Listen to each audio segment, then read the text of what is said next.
Yes, y'all. Welcome into another edition of the Dunmar's podcast. It's your boys, your favorite Saturday brunch bunch, back at it again, giving you all the hits and misses from the week that was in pro wrestling.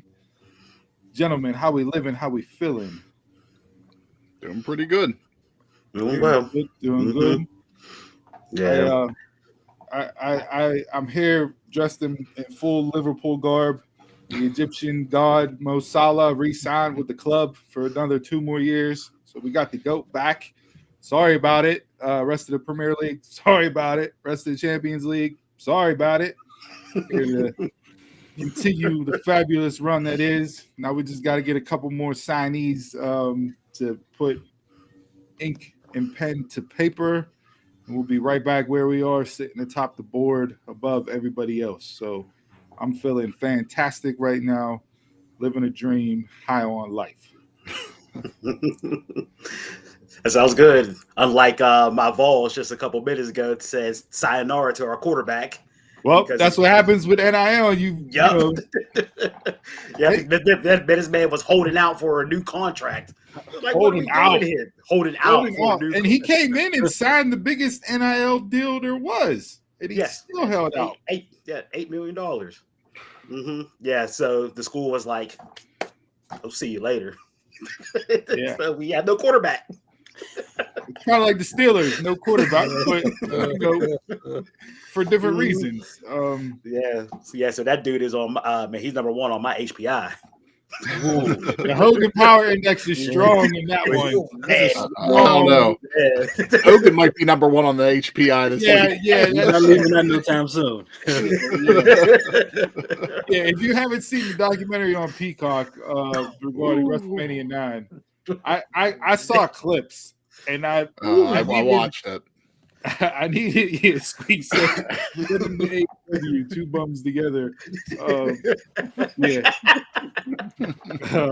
Squeeze is riding as high as anybody else right now with his Florida Gators winning the national championship.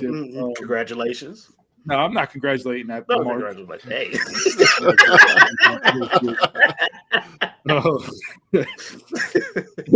There will never be Gator praise on this show. I can tell you that much right now. Never, ever, ever. That's basketball, so it don't matter to me. Yeah. Football, different story. But Hogan, man, he showed why the HPI is named the HPI because man. That main event didn't have enough hot sauce on it. I was like, oh gosh. The story of what happened to his eye. Oh yeah, Savage definitely decked him.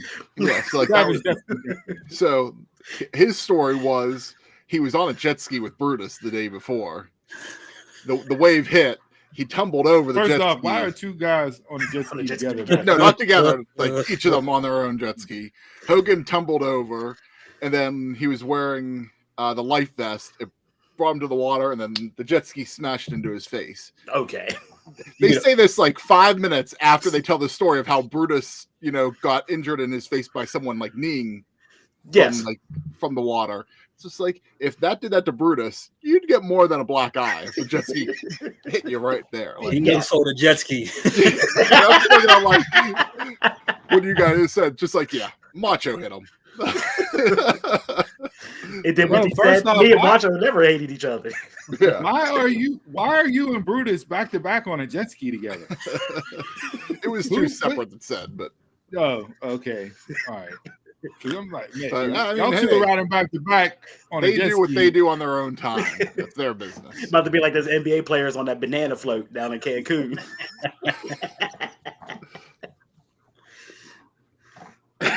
So but go check out the documentary on Peacock for WrestleMania 9, Becoming a Spectacle. It is well worth to watch.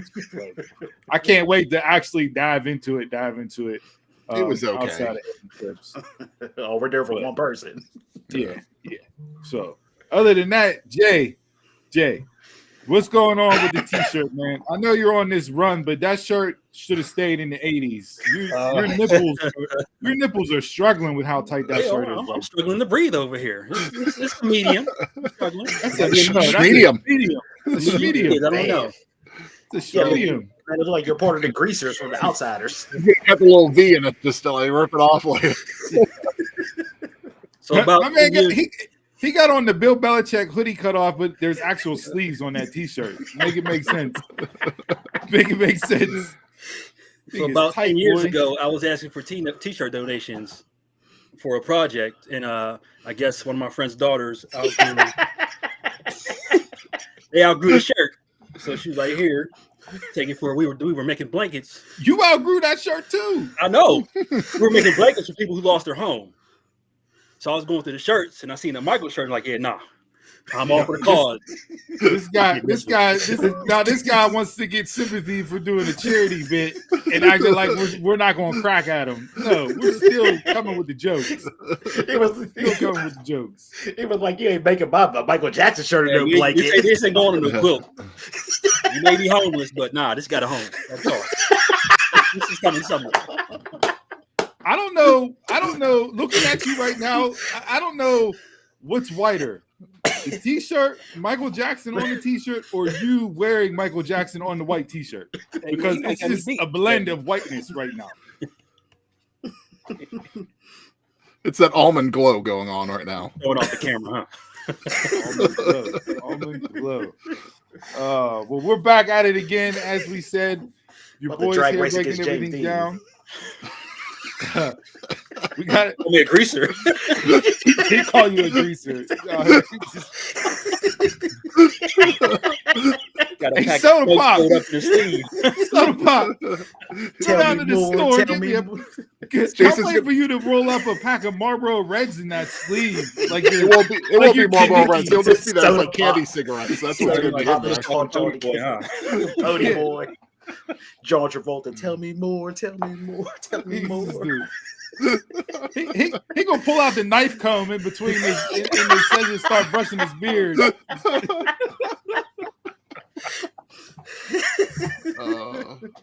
No, we're not. Oh no, we're not even good. No, okay, we're not hailing no queen out here.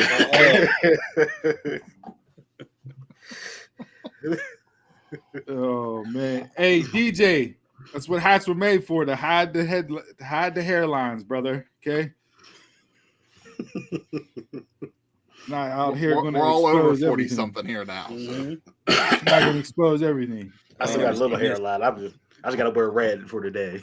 The do-rag's out. I'm like, oh, okay. I see what Donald's time is going to be about today.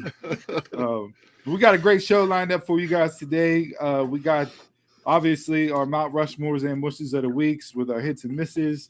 We got Wrestling Roulette, the game show where we go around the horn. I got 6 topics for these guys. Throw them out there. They talk about them, debate them. I'm going to award points like last time and give somebody 20 seconds on the clock to get off whatever you want to get off. Pause. What are we doing today? And there we go. We got a nice little debate this game to wrap everything up.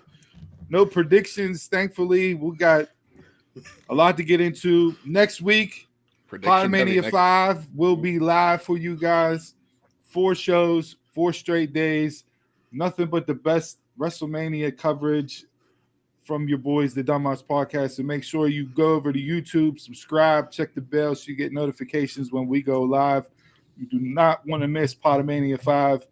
We got a great lineup planned for you guys for next weekend. And, as always, it is our biggest time of year and our spectacle, our Super Bowl at the Denmark's Podcast. So with that being said, anybody got anything else for the intro?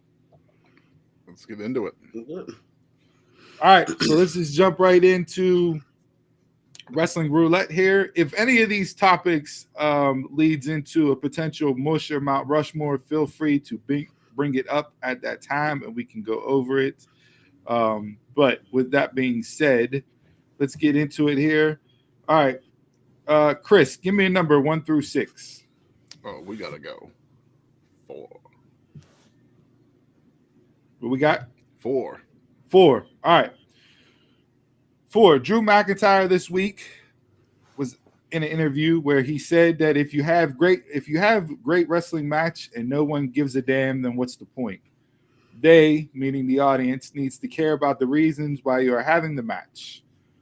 Hurricane Helms replied via X and said that no matter how good the story is leading up to the match, if the match doesn't deliver, then the story is wasted. It's like comparing to what is more important on a car, the engine or the tires. Technically, it's the engine, but without the wheels, it ain't going nowhere. Thoughts on both of those comments? Oh, well, for me, that was my mush, was him and Damian Priest last night. That little scuffle was terrible. That was off the wall terrible. And that match is a definite bathroom break to me because that was just an awful segment altogether. And both are better than that, especially Drew for the year he had. He is way better than that. And take off that silly ass eye patch. I know he's injured. That's a legit eye injury. Yeah, I know it is, but take off that silly ass eye patch. Until you find out that it wasn't. I don't even think he qualifies for this statement because I don't even care about the story enough to care for the match. I'm speaking about Drew and Priest specifically. Yeah. Yeah. Okay. Yeah. Got you. Which is overall like what I mean. This to me is a quote that summarizes, WWE versus AEW, where you have one that focuses on story, you got one that focuses on just wrestling. Mm-hmm. But I think the matches where the story and the wrestling combine, a la Captain Planet, right? You get the magic, you get the memorable moments, you get the matches that people talk about on a regular basis and harken back to. So I can see Drew's point, but also I think Hurricane provided a perfect context and follow-up to a match what actually matters. A match can be great without the story. I just feel like sometimes we remember more of the storyline than the actual match. Yes, I believe you, Jason. I believe you, because look at last year at WrestleMania with Cody and Roman. Now, the match was, okay, but the story drew it. And now look at the Will Ospreay match. Anything from last year. All of his matches were the same. What was the story behind all of his matches? Man, all the same thing. In the ring. You kind of remember the last one he had, and then everything else is just forgotten. What? All the flipping. Speaking of Ospreay, the 5-star streak is over. There were no matches from Dynasty that received the 5-star from the Meltzer Index. So that streak is none of them should have. Yeah, I'm sure we will get into Dynasty with some other stuff here. But yeah, so Chris, what are your thoughts on this? What you said, I think Shane Helms hit it perfect. I think I see both sides of it, but I think it also depends on your preferences. What you really like. Jason's all about the moments, in the storyline. Sometimes I'm more about just the match itself. So, at the end of the day, I'm here for all of it, but kind of just depends on what you're looking for.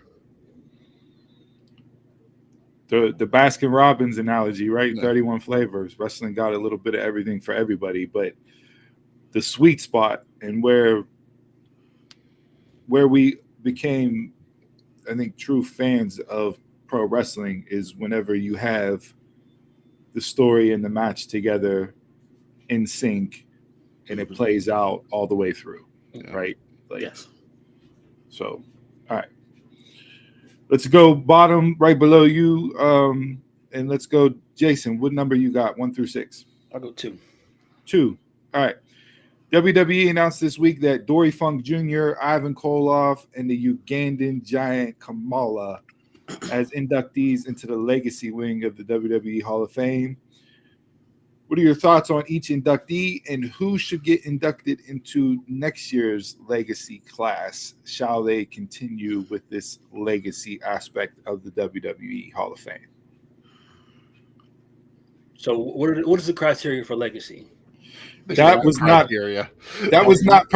not presented to us. Okay. We do not know what consummates being available for the Legacy Hall of Fame. You just don't get the induction. Yeah, because to me they're all Hall of Fame worthy. Yeah, with these 3 guys specifically, I was not really surprised about Dory Funk Jr. and Ivan Koloff, right? Those, you don't really think WWE when you think of those guys, and we know how that played out over the years. Kamala not being in, and there's a whole backstory with Kamala and everything that happened, previously. And the WWE currently is working on repairing that relationship between the family and the WWE. So, but yeah, Jay, I agree. All three of these guys are definitely Hall of Famers, not just necessarily legacy acts. DJ, it's you going into the Hall of Fame just without an induction. So you get like a overall video package, as the group, and that's it. It would be equivalent to like the contributor Hall of Fame in other sports, or I think baseball has like the senior list. Donald, don't they have like once you're on the ballot for so long, and then you go to the senior list? Mm-hmm. Yeah. So it's similar in nature to those like actual true sports Hall of Fame.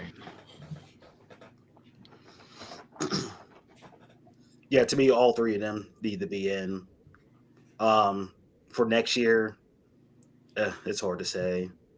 You really think Bray Wyatt would have been in this year, so most likely next year he'll get in. But would you put him in as a regular inductee, or would you put him in as a legacy guy?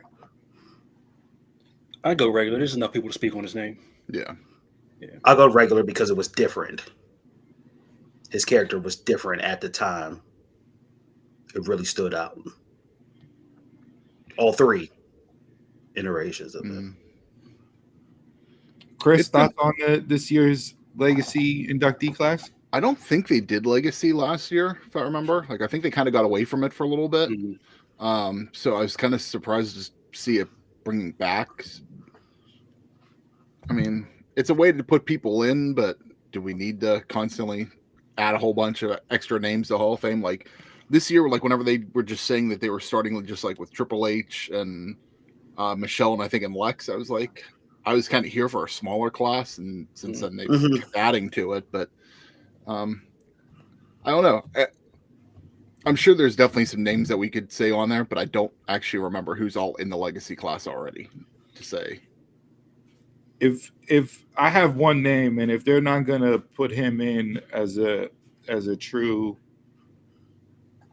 inductee, I think based on contribution alone, Mike Tenay for me needs to be a legacy inductee. Interesting.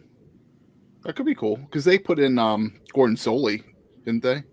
Yeah, like I know Tenay's still around, and he's still, knock on wood, still living, right? So like you would hope that he would get his flowers and be inducted as that, but from a contribution aspect, from a professional wrestling sports entertainment impact, he was the voice of not one but two companies, and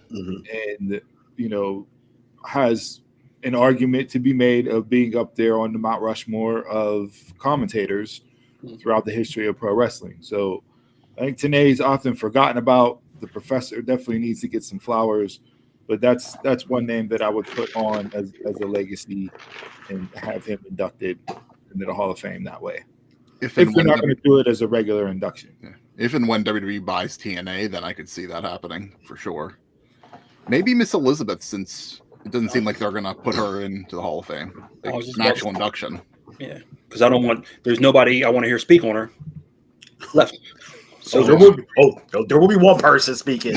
I don't want to hear it. And they're all out in the bud with the legacy.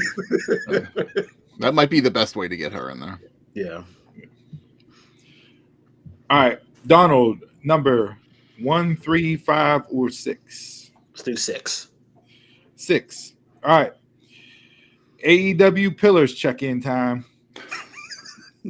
So, MJF is trying to join the Hurt Syndicate currently. Sammy Guevara is in ROH exile. Darby is hanging off the side of Mount Everest somewhere. And Jack Perry and his all blacked out ice cream truck have been MIA for over 6 months. Who is to blame for the downfall of the Pillars? TK or the individuals themselves? TK himself. TK. The pillars were never that good. Whoa, go ahead. Say it again. Say it with that tight chest shirt. Tight shirt on. Say it again. The pillars were not that good. Other than MJF, I'd keep Darby there. Sammy Guevara was never the guy. Jack Perry was never the guy. I'd have Britt more of a pillar than those two. Do you feel the foundation that was laid with those pillars, if there would have been other individuals instead of those four, do you think AEW is in a stronger point than what it is right now? No. Still no. I don't blame the pillars for the downfall. I just blame the pillars for not being pillars. Oh, so they were false pillars, like false prophets. So TK backed the wrong horses, is what you're saying, Jay. MJF is still up there, and I'll keep Darby there. I think if TK didn't take over when he did, and things would have stayed the same in AEW, I think the pillars would still be strong. I blame TK for it. I'm with you, Chris. I blame TK for it. Even though I don't think Sammy Guevara was ever that good. I just like typing that out and reading exactly where those four are at after those four had their match that they had. It's just like, bro, what happened? Like where did the bottom fall out? And I don't know if you could pinpoint one specific thing. MJF had injuries. Darby's, wants to do other crazy stuff outside of wrestling. Mm-hmm. Sammy just can't seem to get out of his own way, and we all know the issues that Sammy has had, both in the ring from a match perspective, but also backstage. Mm-hmm. And then Jack Perry, they took a white hot, red hot, however you want to describe it, Jack Perry from New Japan, who I was so invested in and seeing him come back and actually apply the scapegoat gimmick, and they just washed it away. It did nothing with it. I think if Jack would have stayed in New Japan with that gimmick, he would still be hot over there right now. It's just the difference between how New Japan can handle things sometimes versus the way Tony handles it. Then plus the gimmick is based on CM Punk. CM Punk is gone. All right. Well, Donald, with those statements you and Chris just said, that leads into another roulette that I'm going to throw out there since we're already on the conversation. 1 year ago, yesterday, AEW aired the backstage fight between CM Punk and Jack Perry. It's only been a year. Looking back on it now, November. Looking back on it now, was airing the footage of the backstage fight a good idea, a bad idea? Doesn't matter. And then as a follow-up, has it affected either man positively or negatively? It didn't matter. No, it didn't. At the end of the day, it didn't do anything. Like, if they showed it, didn't show it, it wasn't going to change anything, and I don't think it's really affected anybody. Again, Punk is not there.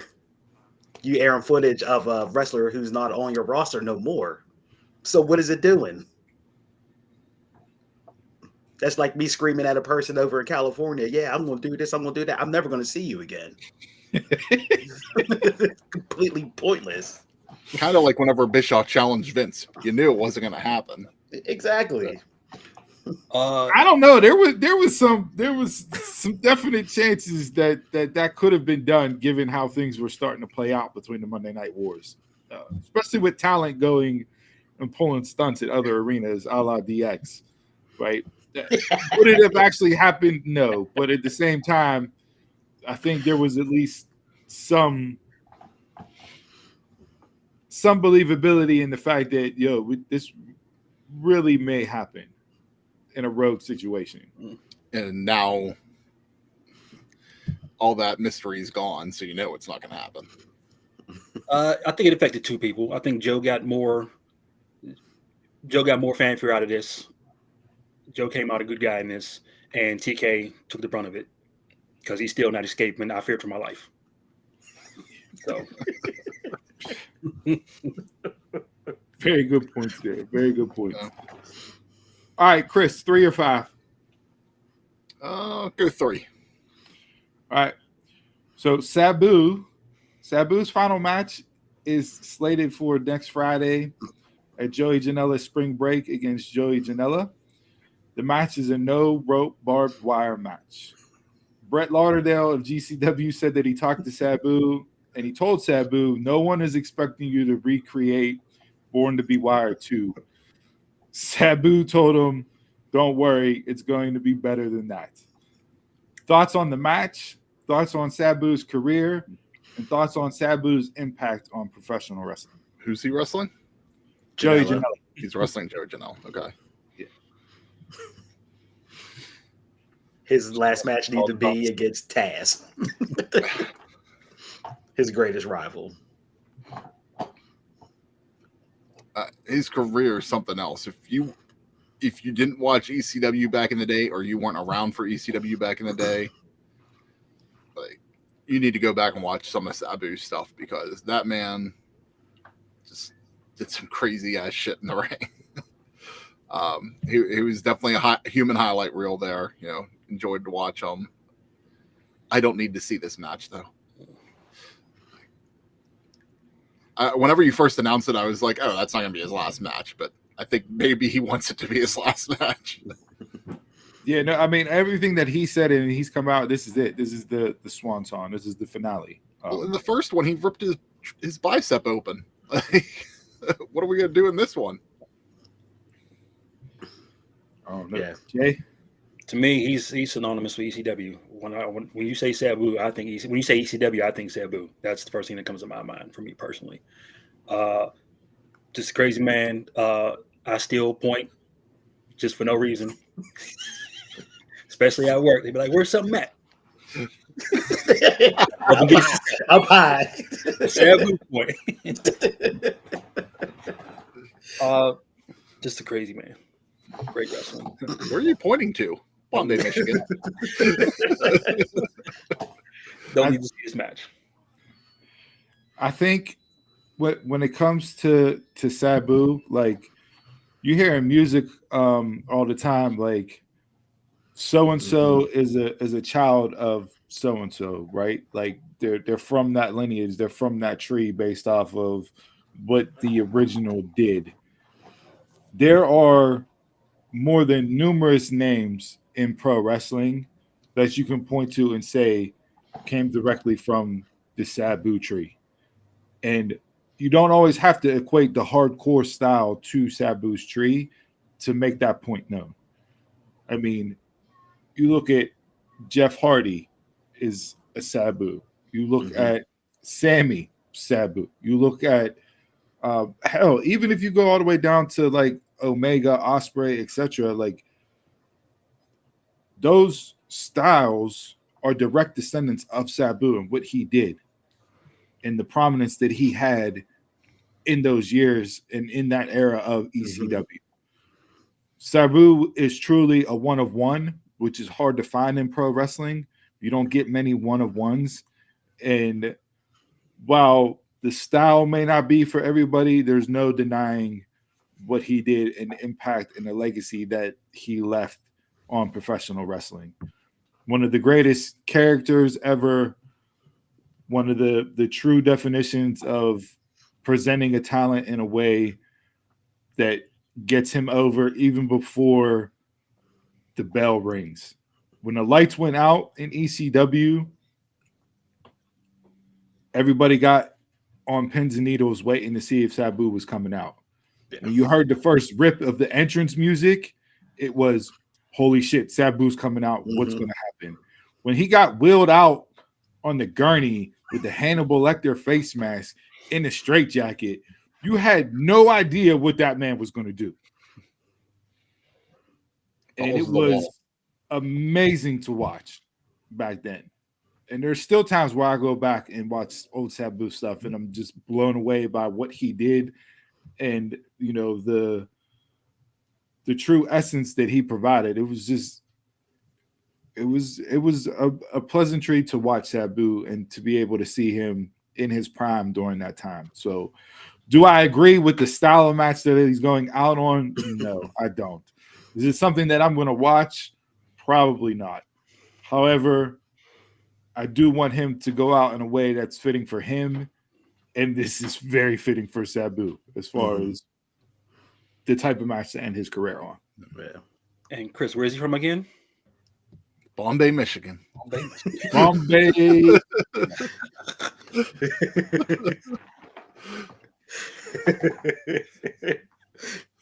That's why you gotta love pro wrestling right there. All right, and then to wrap up Wrestling Roulette Wheel this week, before I select the winner and give 20 seconds to one of the panelists on the show to drop anything that they want to drop and get off their chest about. The Undisputed Kingdom is now the Paragon, or at least Adam Cole, Kyle O'Reilly, and Roderick Strong are the Paragon. Matt Taven and Mike Bennett are still the Undisputed Kingdom. And this was because Taven and Bennett were never meant to be a part of the group or team as a whole initially. What are we doing? Can somebody please explain this logic to me? Please, enlighten me on how this makes any damn sense at all, or any of the booking that was done for the Undisputed Kingdom. Where's Wardlow? That's what the sign says on Dynamite. Where's Wardlow? Wasn't he part of this? He was. Who the hell knows? And they're literally broken out on AEW's roster page. The Paragon, Adam Cole, Paragon, Kyle O'Reilly, Paragon, Roderick Strong. And then you have Matt Taven and Mike Bennett listed as Undisputed Kingdom. They just want the Undisputed Era all over again. That's all they want. I have nothing to say about the three because they don't register on my radar anymore. You want to talk about lost aura? The only one that I've been entertained by since he joined AEW is Roderick Strong. Yeah. The neck thing. Consistently. Yeah. Consistently. Like him screaming individuals' names and the whole neck brace gimmick and neck strong and everything else. Some of the best character work that was done in AEW. Like, Adam. Yeah, it's just tremendous. Like I equate, like nobody thought Roderick Strong had that in him. If you just watched him in WWE, this dude's a stick in the mud. He has no character, no presentation at all. And he goes to AEW. Like, where the hell was this guy at? Same with Ricochet. It's like I'm watching Ricochet now, and I'm so entertained by Ricochet, and I'm like, where the hell was this guy at WWE? I'll tell you who else I thought about that this week was Bobby Lashley. Whenever he stepped up to MJF this week in that segment, I was like, where's this Lashley been? Like, that's TNA Lashley. That's what that is. But even then, I wasn't crazy about him whenever he was like on the mic there. But yeah, I got them AEW glasses. Them dudes are still sticking the muds, man. Change the scenery, and all of a sudden they got charisma. Like, get the fuck. You know what your boy can do with a 400,000? Hey, I mean, I enjoyed Lashley's the second run of Lashley in WWE. You know, like they definitely pushed him better than they did the first time. But, you know, like they never gave him mic time or anything. So at least this time he's coming off a little more aggressive. And I'm enjoying that. At least this week he did. All right. That's this week's Wrestling Roulette Wheel. And Jason, 20 seconds to you. 20 seconds to you. All I'm saying is Charlotte Flair's the GOAT of women's wrestling. Number one of one. Any promotion, anytime, any era. Charlotte It's Flair. 10 seconds left. 10 seconds left? Woo! Can't even hold it. I thought he was legitimately just going to woo for 10 Woo for seconds. 10 seconds. that shirt, he couldn't do the one. He only got 3 O's in the woo because that shirt was contracting his chest. He couldn't breathe. It's like a boa constrictor. Every time he breathes, it gets tighter and tighter. All right, Donald, you brought up one of your mushes this week. So, Jay, what is your mush of the week this week? I have to go Swerve and Booker T. Swerve just fuck Booker T. Wrong time to do it. You add a promotion. I can see if you're on Twitter doing it. You're equating that with the promotion now, and Booker T for just keeping it going. Hey, the NXT audience kept it going because they chanted "fuck Swerve" at NXT on Tuesday. The only person I'm looking at favorable now is AJ Francis out of this whole thing. What's his involvement? I don't even know what his involvement was. Well, he was getting heat for, I guess, the B-Fab situation. Okay. And like he's like, he doesn't talk to Swerve, but he talks to B-Fab and Tahuti, he calls him. Ashanti. Honest, yeah. So he was just explaining his part of the situation. He was like, look, he's like, I'm big, I'm black, so I know how to present myself. He's like, everybody looks at me like I'm like either a big mean guy, big scary guy. So he's like, even when I'm in public, I know how to contain myself, compose myself, just because I know how people look at me. So as for me being the aggressor in the situation, talking about B-Fab's fight and stuff, coming off aggressive and all that, he was like, kill all that noise. Yeah, Swerve basically said he was the reason why they got released. Yeah. Oh, Hit Row. Okay, I read that. Hit Row. Okay. And you know, and then Swerve went on to talk about, you know, the representation in AEW and everything else, and that's when Booker T got involved with the whole, you know, what have you done? What have you done? You know, so they went back and forth on Twitter, on X a little bit, and then after Dynasty went off the air, Swerve gave the closing promo and the fuck Booker T, which is where we are today. This is like a rap beef that's going to continue to escalate, but nothing's going to come out of it. Like, unless you just see AEW stands and WWE stands getting into fights when they run into each other.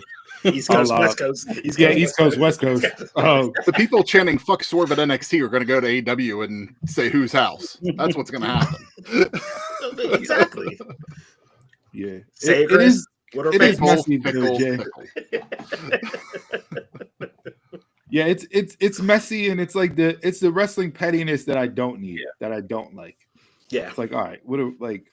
We'll probably squash this offline and still continue it. And then again, 3 people and 3 different promotions. Mm-hmm. What are we doing? True. Chris, your mush of the week this week. All right, this one is kind of tough, but I'm going with the ending to Dynamite as my mush of the week, which, if you're not aware of it, the possibility that Hook suffered a concussion during a match, threw up in the ring, and then they still took a shot on him after the throw up. Somebody said he drank too many White Claws in catering, and that's why he threw up.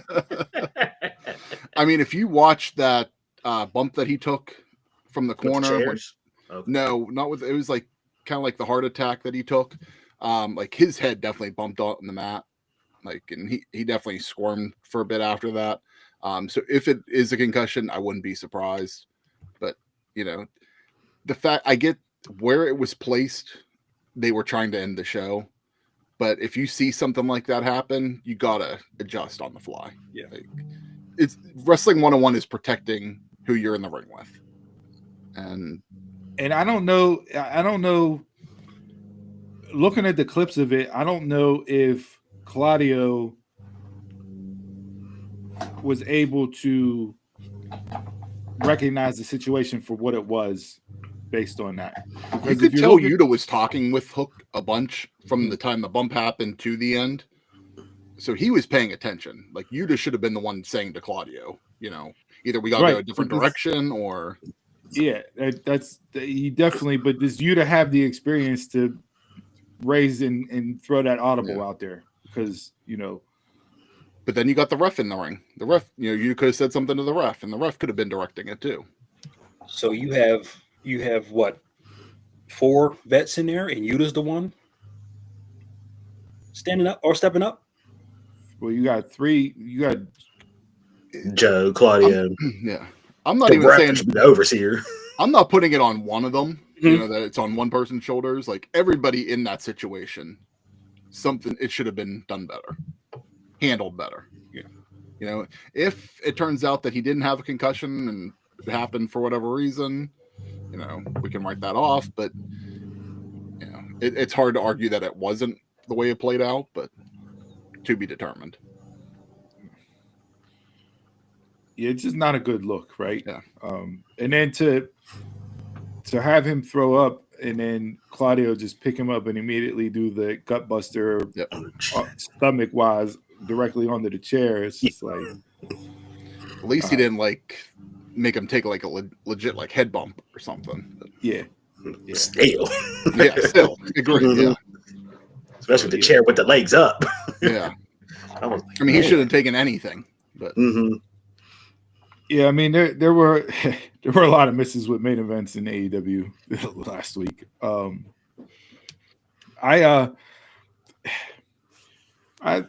To go along with the title of the show, pro wrestling this week is my mush of the week.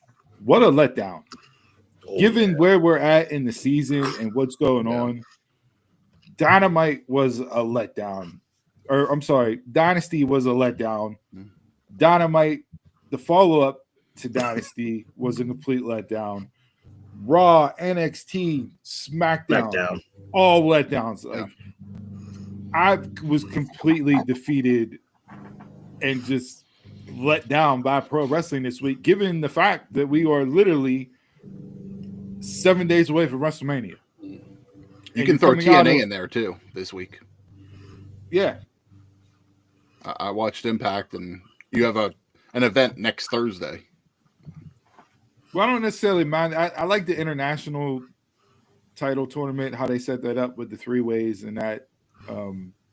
But yeah, it's just a letdown. It was a complete letdown. So pro wrestling for me this week, ultimate letdown. I was not a fan. There were so many misses, not a whole lot of highlights. Jay and Gunther on Monday was probably the highlight for me. Oh, that was a letdown for me.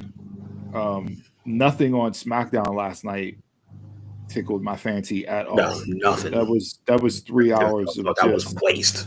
SmackDown just is a waste. And next week doesn't look good at all. It's a build up to Mania.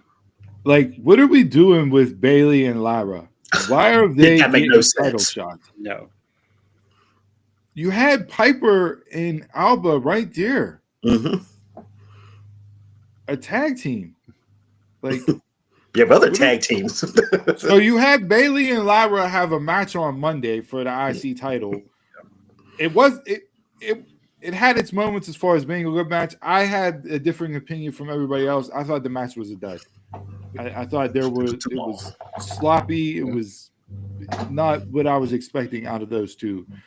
But then you come out of that and you immediately put them together as a tag team and have them win to get a title shot against the women's tag team champions. Like, Vince McMahon back there writing that script. Like, 100%. Road Dogg. Hey, Road Dogg, if you're one of the head writers on SmackDown now, could we not go back to the Vince booking? Like, and what was AJ's tweet? AJ stuck up for him, saying, there was a guy that was watering everything down. Apparently not. Yeah, I don't know if he's responsible for that, but he's definitely in the room having the conversations and giving his thumbs up to going ahead and moving forward with that type of booking for those individuals. I put it on Bruce too. Bruce does the same shit. And if this leads to a feud between Bayley and Lyra again, what are we doing? You could have just had the feud go that way without this step. And then you have Roxanne show up last night on SmackDown, and she was supposed to have the feud with Bayley, and just to lose to Tiffany. Yeah. Clean. Roxanne's putting everybody over. Seemed like the last couple of weeks. But don't forget, WWE is on fire right now. I don't want to have this parted out mush, but Penta and Berto was good. Real good. That was a good Phoenix. match. Oh, you mean Phoenix? Yeah, Phoenix and Berto. Look at this guy saying, all Mexicans look alike? All luchadors in the mask look alike? Is that what you're doing right there? Jason's got that button there. Wall. Versus Berto, these boys are getting too much offense against Phoenix. I said that last week with Nathan Frazier. Back to back. Hey, Steve, duck down for a second. This is the Liverpool hat. Liverpool hat. It's a Liverpool hat. Although I it does have an American flag on the side, so it's kind of like. And then there is a 47 on this side. So, I blame Lids for coming up with the design in that regard. They knew what they were doing. Yeah, but no, just utter mush from pro wrestling this week. So yeah. Well, if that being said, what's your Mount Rushmore this week? Were there even highlights to point out as a Mount Rushmore? Who, me? For everybody, go around. What's your Mount Rushmore? For me, I'll go. I like Jaida and Jordynne Grace. I didn't mind that at all until the involvement outside. Yeah. To make it a multi-man match, multi-woman match. It's just like, come on. Yeah, but those two, their match, I enjoyed. The beef on beef. I like the beef. No Diddy. I like the beef. Yeah. I think you implied the Diddy. That may be the definition of Diddy. I don't know if it was aired, but she cut a hell of a promo out in the parking lot after. So I don't think that aired. No, I didn't see that at all. So, non-canon. It did happen. Is that X exclusive? probably. It's exclusive. What's on your shirt this week? Jay, you're Mount Rushmore. Steve, don't hate me. Swipe right. Right. They got more physique than Adam Cole. I see so much potential in them boys. Brad Taylor? You're talking about Brad Taylor from Home Improvement? Yeah. That's who you're talking about? I hate Brad Taylor? like Disney Channel jocks. He's beating the starting linebacker from Disney Channel, but man, like promo wise, they can talk. They're like the bad guys in High School Musical 7. Like yes. that, Yes, they're looking terrible. ridiculous, but they can talk and they can wrestle. They got that pretty deadly in them. I was just about to ask, are they the next yes boy? No, I'm not jumping on Swipe Right bandwagon at all. Pretty Deadly won me over, but Swipe Right, I will die on that. I'm never ever coming on this show to give credit. I'm already mad that we talked this much about Swipe Right. I know it's the blonde kid for you. I know it's the blonde kid for you because he just looks like a 90s teen villain. Swipe Right. Steve might have some high school stuff to work through still. You guys really impressed me. Or maybe it was just Nathan and Frazier doing what they do best, putting everybody over. I told Possibly. you, hey, when I first saw them, I like they got more physique than Adam Cole. That was the first thing that came to my mind. Oy. Chris, you're Mount Rushmore this week. The match that saved Dynasty for me, Toni Storm versus Megan Bayne. I thought that was the only quality match of the night. It did its job in making Megan Bayne look strong. Toni did a hell of a job putting her over in that match. Megan did a great job. The only match I really enjoyed all night long on a 4.5 hour show. And then don't forget Tony's joke on the press conference afterwards, starting with "There once was a man from Nantucket." Yeah, we're not going to finish the rest of that joke here, but hey, that's all the way Diddy.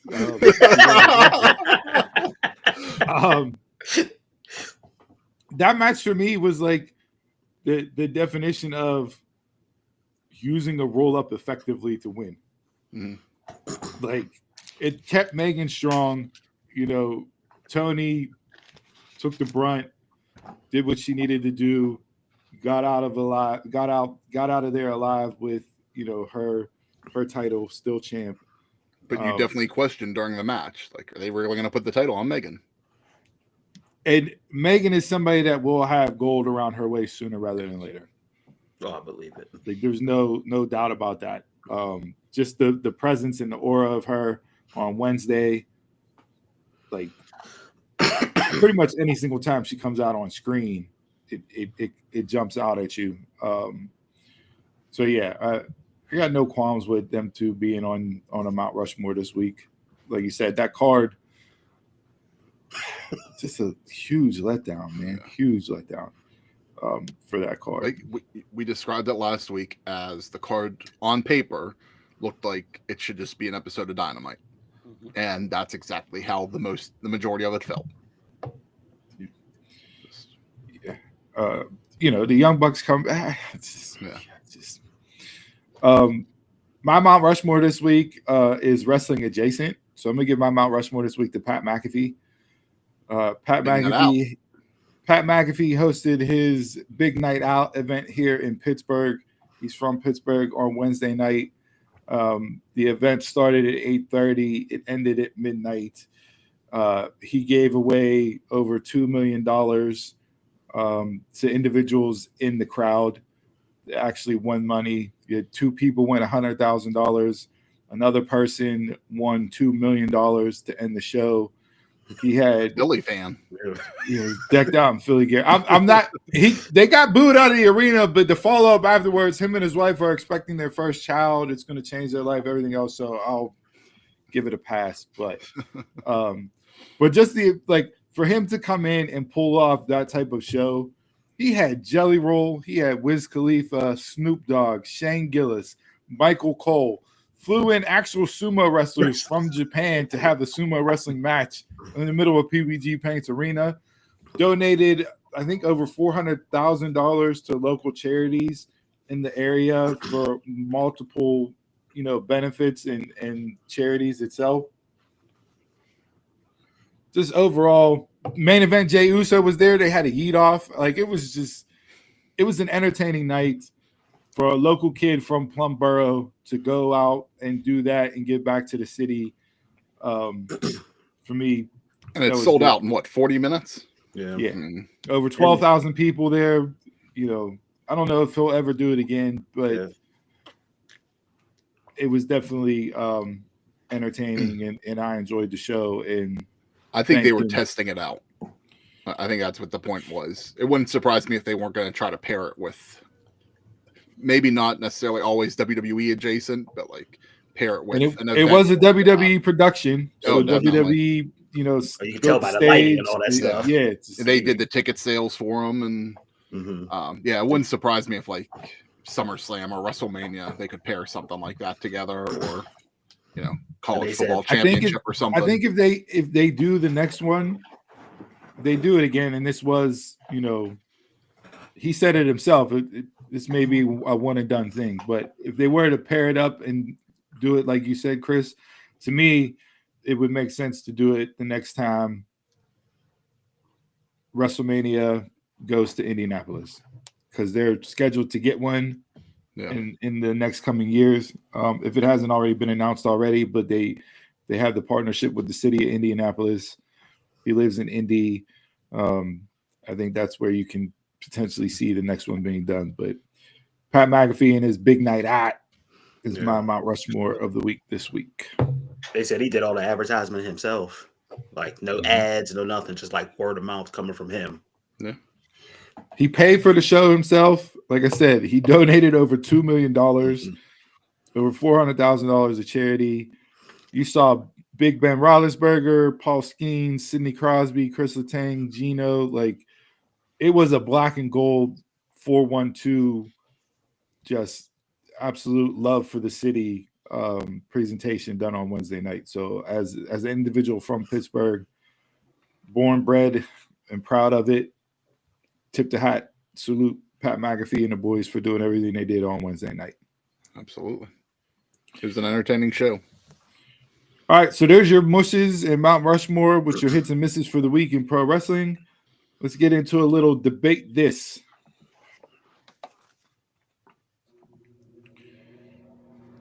All right, so this list, I think it was from Sports There. I don't remember exactly who it was from. Chris, I think you may have saved where it was from. I think I got rid of it, but upside down list again. This is the 10 greatest WrestleMania returns. Give me sport. Who was it? Give me sport. Give me sport. These are individuals that made a return at WrestleMania, and they ranked them 10 through 1. Here's your list. The Rock, Cena, Warrior, Hogan, NWO, Piper, Miss Elizabeth, Undertaker, Hardy Boys, and Cody Rhodes at number 1, WrestleMania 38. They're playing fast and loose with the word return here, because some of these were appearances, not returns. Yeah, I see that Hogan WrestleMania 21. Yeah, 21, Cena 35. That to me is an appearance, not a return. Well, Cena got physical. He slapped on the STF to Elijah/Elias in that segment. So even the Hogan, like he had just been off TV, a couple months? Like couple months is years off TV for Hogan. like Cody's a return, Hardy Boys a return. I put Stone Cold against KO as a return. Say who? Stone Cold Mm-hmm. when he fought KO. So my list is argument. Kick Hardy Boys off altogether. That's the down. I'll put Cena I'll put Stone Cold at 10. Hardy Boys is the biggest, arguably one of the biggest pops ever at WrestleMania. New Day dancing when the Hardy Boys return just made that segment. Yeah. Pop.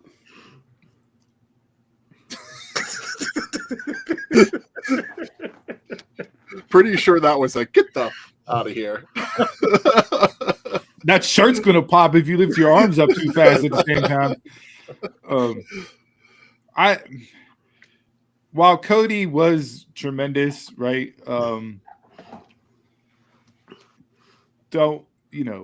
Recency bias. Recency bias. We called him coming back.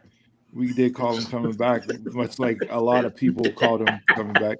The Hardys was a true shock and awe moment for me. Was not expecting them to show up. I'll put the Hardys at 1. I like your Stone Cold take there, Jason. I'll slot Stone Cold at 2 for WrestleMania, even though it was announced in advance, right? It wasn't like a WrestleMania return in the sense that these other ones were. So I'll go Hardy Boys 1, Stone Cold 2, and I'll put Cody at 3 for my top 3. I do like Miss Elizabeth getting some love here because that was, as you know, a younger lad. That was something that I was not expecting to see, and then the embrace and the hug in the ring between her and Savage. I mean, Sherry kicking the shit out of Macho Man. I mean, to set that up was great too. Boot to Sherry ass in that segment.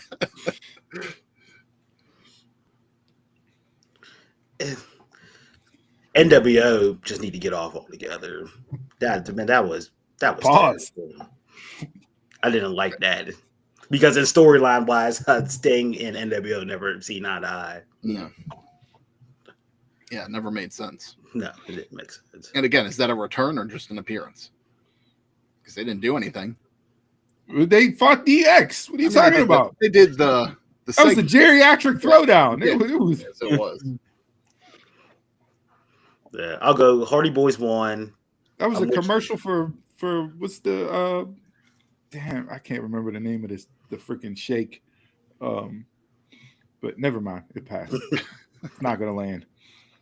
I'll go Hardy Boys 1, like you said, Stone Cold 2. And even though it was announced that he was fighting The Rock at WrestleMania 18, I'm putting Hogan at number 3 because he actually fought at Mania. That's a return. But wasn't he on TV before that? Yeah, he was on TV before that, but he wasn't at WrestleMania since 7. Taquan chiming in. And There you go. off the list. Didn't Kevin Nash stick around for a bit? Does that count? Yeah. After 31? Or after 18? 31. How long have Undertaker been off TV for WrestleMania 20? A few months. It wasn't a long pause. Mm-hmm. The Warrior at 8 was unexpected. Yeah. Yeah. You know, everybody thought it was a different Warrior. that may have been where the rumor began, right? Yeah. And then a couple of months later, he got fired, then came back. They got fired again. Yeah. So And then didn't come back till 12. Yeah, Jason, I'm gonna agree with you. I'm gonna throw on Stone Cold. I'm gonna put him at 3. And then I think I'll just keep the top 5. Just adding him in. All right, there you go. top 10 greatest WrestleMania returns. Hit us up on social media. Let us know which ones were right, which ones were wrong. As always, reach out as well with your mushes and Mount Rushmores of the week. Any quick hitters for anybody? Only thing I really had was Jim Johnston did a podcast this week talking about wrestling music, and he coming back. Hopefully someone gets him back, because he was basically saying, like, I put it on from time to time. He goes, and this music just doesn't get your attention for anything. No. Stephanie Valkyra's music is terrible. That is basic riffing in a room. I don't like Phoenix's either. For as good as Penta's is, I don't like Phoenix's.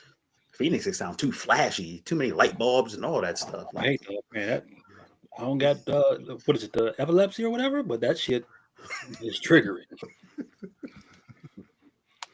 I don't know if you guys saw Peacock for Mania, 9 hours each day. Yeah, but I don't knock that because that's like the Super Bowl. Nobody Super Bowl pre-show and all when that you stuff. add Pre-show and when post-show. you add in the pre-show plus the game, it's over 10 hours long. I don't factor that in. Like 3-hour pre-show though. Like what are we doing? It's the same as the Super Bowl. Yeah, it's not the video packages and talking heads talking. Like they need to put some of these matches on the pre-show again. The Andre.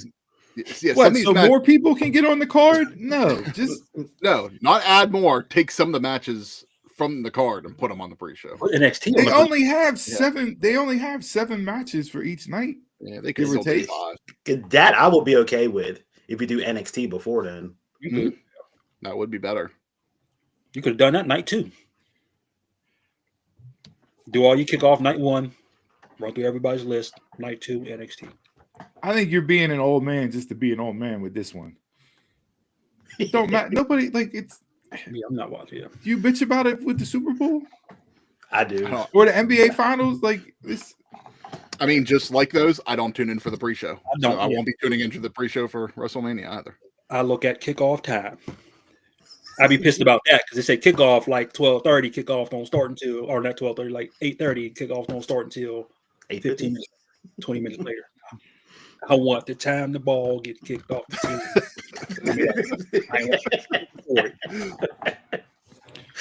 team. If nobody else got anything, I got one last one here for you guys, just to kind of end on Chris's favorite wrestler, Bishop Dyer. Jon Moxley has been AEW champion for roughly 25% of AEW's total existence. Longer than anybody else. There was a lot of talk coming out of the main event with the whole Death Rider story and it being just one of the worst things ever. Tony Khan talked about how, as much of a fan favorite that Swerve is, the decision was made to keep the title on Mox. He's really happy with the numbers that Moxley brings in, etc., etc., etc. What? If you really know wrestling, you knew Swerve wasn't winning. So I don't of course. Yeah, I don't know why people mad. I'm not even mad at that. I mean, Tony was basically saying that Moxley's their highest rated segment every week. So it's like that he doesn't see, yes, he hears the fans talking bad about it, but he goes, they keep tuning in for his segments. But when you think of AEW, and I know Moxley came in at the first pay-per-view or second ever pay-per-view, right? Mm-hmm. First pay-per-view. Yeah. So essentially he's been there almost as a day one, right? Yeah. Would you have pegged him to be the guy to hold the belt the longest out of any other individual that's in the company? Like 25% of the reign is a Moxley reign? Like it's either gonna be him or Omega for me. And Omega doesn't stay healthy. That doesn't stay healthy, but I mean, for just as much as Mox is TK's boy, it doesn't surprise me. That was their biggest signing, so. And we could debate that at another point in time. Talk about the HPI index. I was working on to debate this biggest signings in wrestling, but if we can come up with a list of our own. All right. Well, there you have it. Episode 234 of the Dunmarks Podcast, The Letdown. Thanks for tuning in. As always, hit us up on social media at DunmarksPod. Email the show at DunmarksPod@gmail.com. Head on over to ProWrestlingTees.com/DunmarksPod. Pick up some merch. We'll give you a live shout out on air.